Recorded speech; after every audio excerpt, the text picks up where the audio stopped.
Kuna mtu mwingine yuko wapi?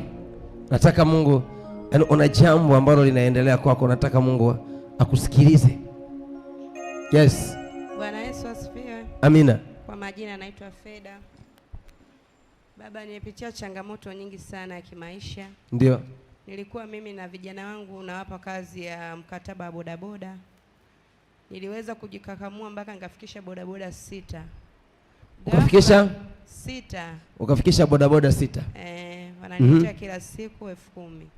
Kwa hiyo kila siku ulikuwa unaletea 60,000. Kwa hiyo kwa mwezi ulikuwa unapata ikaenda kwa siku 60,000, kwa mwezi 1,800,000. Kwa mwaka, kwa miezi 10, 18,000,000. Baada ya kujitafuta baadaye nikasema subiri nikatembelee tu nyumbani nikawasalimia kwa muda mrefu. Nikaenda kijijini kwetu nikanunua vizawadi nikaenda kuwapa kijijini. Ukanunua zawadi ukaenda kijijini. Hapo ndo ulipokosea. Baada ya kufikisha zile zawadi mama yangu alinisia akanikataza. Mwanangu sitoi zawadi. Mama alikuita. Akakataza. Akanikataza hizo zawadi acha zikae hapa tutawapa ndugu wa karibu. Nikasema mimi niokoka namjua Yesu, siwezi kumuogopa mchawi. Ukasema haumuogopi mchawi. Nitampa tu. Utampa tu yeyote. Nilipochukua zile zawadi nikawapa wale watu, mimi nikakaa ndani ya wiki 2 nikageuka kuja Dar es Salaam. Ndio. Mambo yalianza kuvurugika pale pale. Wale waliokuwa wanaleta hesabu ya bodaboda wakawa mtu analindikiza anamaliza mwezi mmoja janipa hela, mwingine anakuwa anamdai 700,000, mwingine anamdai 1,000,000, napata hasira nauza ile bodaboda kwa bei ndogo. Nainunua bei kubwa lakini nashangaa napata hasira. Naiuza kwa bei ndogo. Na hii hela nikishaipata sasa cha kufanyia siwezi kupata ile riski ambayo nilikuwa napata kwa biashara nyingine, siwezi, inasimama sasa. Na kwa ile hela nikishamaliza kula nilizouza bodaboda natamani niuze nyingine tena. Kijana ananisumbua. Kwa hiyo naweza kazilindikiza hata 3 kwa siku ndani naziuza bei ya sala. Ikaenda baadaye tena nikaja nikaibiwa hela kwenye simu. Ukaibiwaje? Yaani niliibiwa kwa njia ya mtandao 1,900,000 na 40,000. Ilikuwa kwaje mpaka ukaibiwa? Hiyo simu nilibadilisha nikaweka kwenye akaunti nyingine naweka kwenye simu ya kawaida. Sasa kuna mtu alikuja akaniambia Madiana tunaomba tuanze kutukopesha hela mikopo hii ya riba hii. Nikaa nakopesha.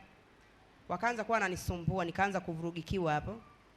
Kwa hiyo baada ya kuhisi kwa iliyoibiwa hela, kuna mtu alikuja ndani kwangu akaniambia Madiana nina vocha shilingi 2,000 nipe niunganishe niangalie MB kwenye simu yako. Ndio. Nikampa hiyo simu. Niko kwenye mfungo. Nikampa ile simu. Baada ya kunirudishia ile simu muda wote ananiambia hiyo siku ulikuwa umefunga. Na hiyo siku ukaibiwa. Sikuibiwa simu. Baada ya kumpa hiyo simu. Ndio kaibiwa hela? Kaibiwa hela. Na bado huko umefunga.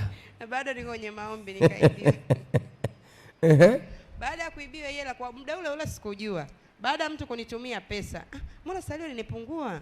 Nikawapigia kaniambia unatoa hela kiasi fulani. Nikamwambia mimi sijatoa. Akaniambia unatoa. Nikahangaika polisi, nikatrack ile namba, nikahangaika, mfumo sasa wa maisha ukavurugika kuanzia hapo. Nikaenda mahakamani, mambo yakawa ni mengi, nikachanganyikiwa. Kila nakokwenda nazidi kupoteza hela lakini mafanikio siyapati. Ndio. Nikaamua kusema bwana niache nimwachia Mungu. Yule kijana nilomtuhumu kwamba kanibia hela nilimpeleka polisi, tukaenda mpaka mahakamani. Ghafla tu moyo ukaja wa kumsamehe. Nikadai mahakamani nikamwambia uko tayari kumsamehe? Nikamwambia niko tayari kumsamehe. Lakini kila nikilala nafsi inaniuma kwamba kwa nini nimsamehe yule mtu?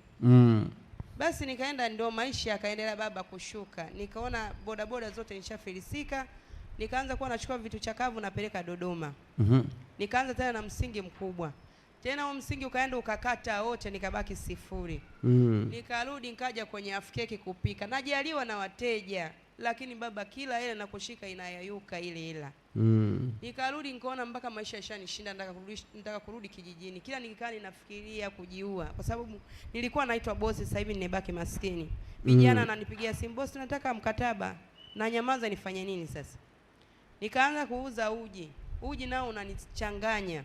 Inafika muda baba mpaka hata kulipa ile kodi inanishinda, kodi ya chumba kimoja. Nilikuwa na vyumba 2 nikarudisha, nikaanza kuwa naishi chumba kimoja. Ndio Baba, napitia changamoto mpaka sasa sijapata ufumbuzi. Changamoto inatokea ni wapi nilikokosea?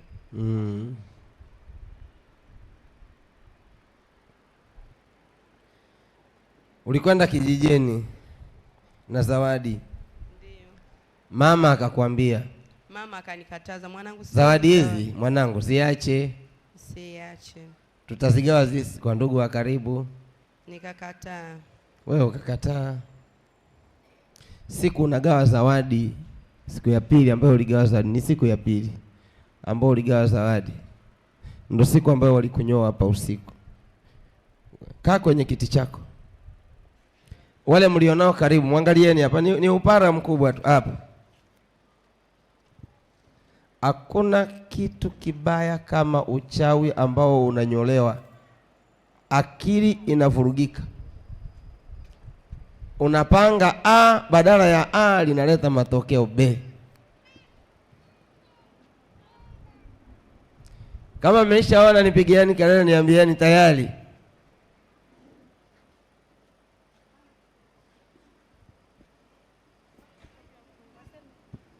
Tumeona baba.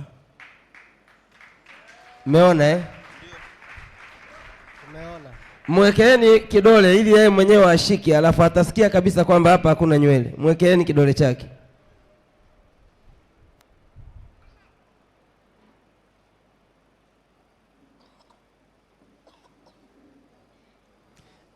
Unasikia nywele zipo hapo dada?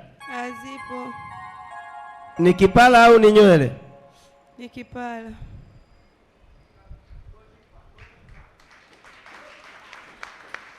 Ni kipala eh?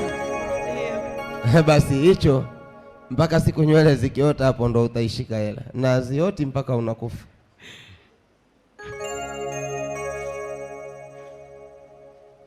Nisaidie baba, nihangaika sana na watoto wawili. Baba yao watoto yuko wapi? Alifariki. Ukabaki na watoto? Ndio. Haujapata baba mwingine? Nilipata baadaye, kama ni mume wa mtu nikamwacha. Unatafuta mwingine au utaki kabisa? Natafuta mwingine. Unatafuta mwingine? Ndio. Unataka tukuombee nini? Mba uchumi wangu inuke baba. Upate mume kwanza au uchumi uinuke kwanza? Uchumi. Si upate mume kwanza afu ndo uchumi uinuke.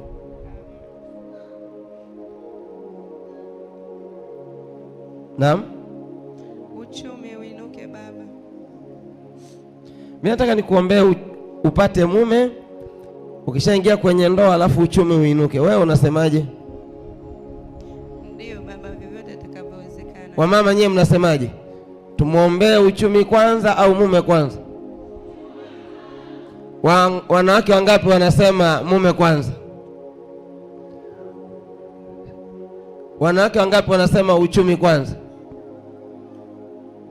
Unaona wanawake wa siku hizi? Umeona? Wanawake mnaosema uchumi kwanza semeni amina. Mnaosema mume kwanza semeni amina. Unaona eh? Mama Gwajima hawa ndio wamama hawa. Sasa hivi ni uchumi kwanza, mume baadaye. Mume hata Yesu upo, si ndio eh?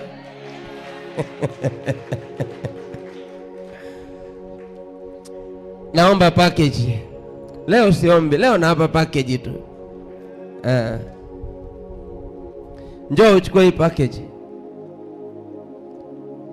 Kufika mwezi wa 8 utakuwa unatoa hapa ushuhuda mwingine.